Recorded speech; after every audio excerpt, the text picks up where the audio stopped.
Welcome to சிவிக்குட்டி channel. நான் இன்னைக்கு அப்பள துவையல் தான் செய்ய போகிறேன். இந்த சேனலை இப்போ தான் முதன்முறையாக பார்க்குறீங்கன்னா லைக் பண்ணுங்கள், ஷேர் பண்ணுங்கள், கமெண்ட் பண்ணுங்கள், முக்கியமாக சப்ஸ்கிரைப் பண்ணுங்கள். வாங்க வீடியோக்குள்ளே போகலாம். இந்த அப்பள துவையல் ரொம்ப டக்குன்னு சீக்கிரமாக செஞ்சிடலாம். இப்போ அதுக்கு தேவையான பொருள், நான் 5 மீடியம் சைஸ் அப்பளம் எடுத்திருக்கேன். ஒரு 20-25 சின்ன வெங்காயம், 10 பல் பூண்டு, கருவேப்பிலை, 3 வரமிளகாய், அரை மூடி தேங்காய், உப்பு, ஒரு கோழிக்கொண்டு சைஸ் அளவு புளி எடுத்திருக்கேன். இப்போ முதல்ல அப்பளத்தை பொரித்து எடுத்துக்கலாம். நான் ரைஸ் பிரான் ஆயில் தான் இப்போ எடுத்திருக்கேன். இது 0% கொலஸ்ட்ரால் அப்படின்னு சொல்கிறாங்க, பிசுபிசுப்பு இல்லாததுன்னு சொல்கிறாங்க.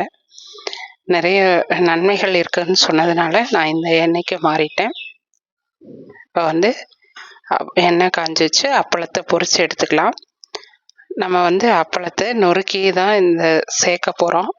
அதனால அப்பளத்தை 2ஆக பிச்சு நான் பொரித்து எடுத்துக்கிறேன்.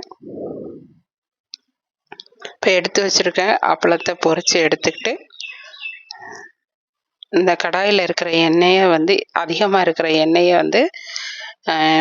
வடிச்சிட்டு நம்ம ஒரு 2 ஸ்பூன் ஆயில் இருக்கிற மாதிரி வச்சுக்கிட்டு, அதில் எடுத்து வச்சுருக்க பூண்டை முதல்ல சேர்த்து வதக்கிக்கலாம்.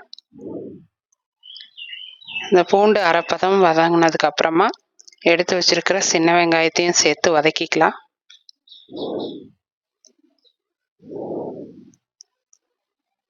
இப்போ இது கூடவே நம்ம எடுத்து வச்சிருக்க புளியும் சேர்த்துக்கலாம். புளியும் சேர்த்து வதக்கிட்டோம்னா அதோட டேஸ்ட்டு ரொம்பவே நல்லா இருக்கும். அதே மாதிரி எடுத்து வச்சிருக்க வரமிளகாயும் சேர்த்துக்கலாம்.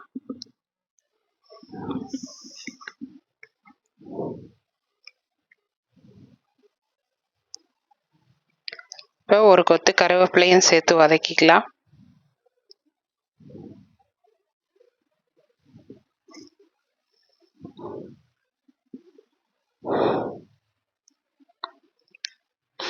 இப்போ இது எல்லாமே நல்லா வதங்கிருச்சு.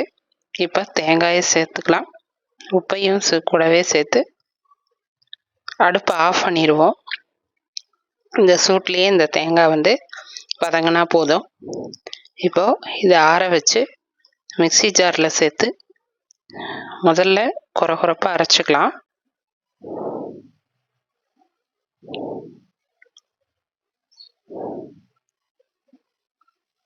மிக்ஸி ஜார் ஆறிடுச்சு, மிக்ஸி ஜாரில் சேர்த்து அரைச்சிக்கலாம். இதுக்கு தண்ணி எதுவும் சேர்த்தக்கூடாது, தண்ணி சேர்த்து அரைக்கக்கூடாது. இந்த வெங்காயத்தில் உள்ள ஈரப்பதம், தேங்காயில் உள்ள ஈரப்பதம், இந்த ஆயிலோட பதம் இதுலேயே நல்லா அரைஞ்சி வந்துடும். இப்போ 2ஆவதாக இந்த எடுத்து வச்சிருக்கிற அப்பளத்தை நொறுக்கி நல்லா சுற்றி எடுத்துக்கலாம் மிக்சியில்.